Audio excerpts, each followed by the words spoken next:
Olá, gente querida! Hoje é sábado, dia 27 de setembro. Nós estamos celebrando a memória de São Vicente de Paulo, grande patrono da caridade.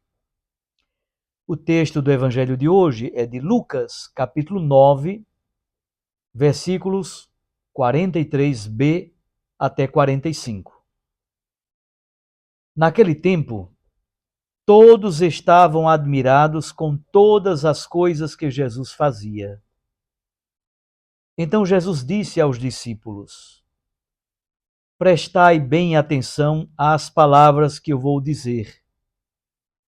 O Filho do Homem vai ser entregue nas mãos dos homens. Mas os discípulos não compreendiam o que Jesus dizia. O sentido lhes ficava escondido, de modo que eles não podiam entender. E eles tinham medo de fazer perguntas sobre o assunto. Palavra da salvação. Glória a vós, Senhor. Minhas irmãs e meus irmãos, no texto do Evangelho de hoje, as pessoas passam da admiração a não compreender o mistério da cruz. O Evangelho que acabamos de escutar, de Lucas, capítulo 9, 43 a 45, é breve, mas carrega consigo uma profundidade imensa e um contraste bonito que nos interpela. Ele nos coloca entre a admiração das multidões, por um lado, pelas obras que Jesus realiza, e por outro, a incompreensão dos próprios discípulos diante da palavra de Jesus. O texto começa com o título de Filho do Homem. Mas o que significa este título, Filho do Homem? Este título, no início, não tem nenhuma conotação teológica mais profunda.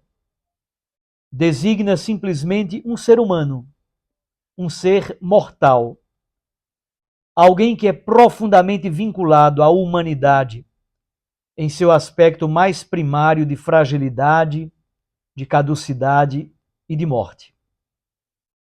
Traduz o hebraico Ben Adam e o aramaico Barnachá. Nos evangelhos sinóticos, o título ocorre mais de 70 vezes. Em João, 12 vezes. O título Filho do Homem é aplicado pelo próprio Jesus a si mesmo, a partir do uso que há no livro do profeta Daniel, capítulo 7, versículos 13 e 14, o título então passa a ter uma valência messiânica e até escatológica. Esse personagem, o Filho do Homem, recebe de Deus o poder eterno e o domínio universal. Recebe a realeza e o poder de julgamento sobre a história. Portanto, esse título une de forma maravilhosa a dimensão humana, a fragilidade, e a dimensão divina de nosso Senhor Jesus Cristo. Mas voltemos ao texto. O texto começa em meio a um fervor. As pessoas estavam admiradas com todas as coisas que Jesus fazia. O Senhor tinha acabado de curar um menino possuído por um espírito impuro, no momento de grande poder, de grande glória. A multidão, até mesmo os discípulos, viam em Jesus um Messias triunfante, um rei poderoso, que poderia resolver todos os problemas com um toque de mágica. A admiração era grande, o entusiasmo era contagiante. No entanto, é nesse momento alto de admiração que Jesus introduz aquilo que nós poderíamos chamar de uma nota dissonante. Em vez de celebrar a vitória, Jesus se volta para os seus discípulos e lhes diz: prestai bem atenção às palavras que eu vou dizer. O Filho do Homem vai ser entregue nas mãos dos homens. Que contraste, minha gente! O mesmo mestre que acaba de demonstrar um poder divino, agora anuncia a sua vulnerabilidade, a sua paixão, a sua fraqueza. Ele vai ser entregue. É um convite a olhar para além do milagre e a penetrar no mistério mais profundo da missão de Jesus, o sacrifício de amor no mistério da cruz. Jesus insiste: prestai bem atenção. A expressão, de certo modo, é até mais forte em algumas traduções. É como se Jesus dissesse: deixai que estas palavras penetrem profundamente em vossos ouvidos.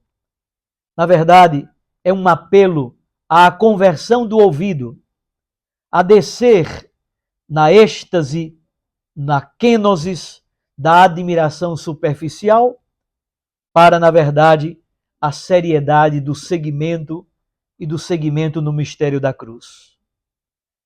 A reação dos discípulos é reveladora. São Lucas nos diz: os discípulos não compreendiam o que Jesus dizia. O sentido fica oculto, de modo que eles não podem entender. E eles tinham medo de fazer perguntas sobre o assunto. Eles não compreendem por quê? Exatamente porque o coração deles ainda estava preso à imagem de um Messias político, glorioso, que restabeleceria um reino terreno de poder. A ideia de um Messias servo sofredor, entregue, humilhado, entregue nas mãos dos homens, morto na cruz, essa ideia era absolutamente inaceitável. O medo de perguntar é a manifestação mais clara dessa resistência. O medo de enfrentar a verdade de Cristo nos leva ao silêncio, à acomodação e à permanência na superficialidade. Eles preferiam a admiração passageira à verdade que dói e que exige a cruz. Para nós hoje, que lição este evangelho nos traz? Meus irmãos, este evangelho nos questiona: onde estamos nós? Na admiração superficial? Também nós, muitas vezes, nos alegramos com as bênçãos, os milagres de Deus em nossas vidas, na vida das famílias. Nós agradecemos a saúde, o sucesso, o pão de cada dia, o trabalho, mas o nosso relacionamento com Deus se sustenta apenas nisso? Buscamos um Cristo que só triunfa, que só resolve problema? Tantas vezes evitamos quando ele nos fala de cruz, de renúncia, de serviço ou de ser entregue na vida do próximo. O medo da cruz. A palavra de Jesus, que é entregue por nós, nos convida a também nós nos entregarmos. Onde, na nossa vida, onde nós evitamos a palavra que nos confronta? Onde evitamos as perguntas que nos fazem crescer? Às vezes, por medo das respostas, que exigiriam de nós mudança, conversão, sacrifício, a entrega de nós mesmos.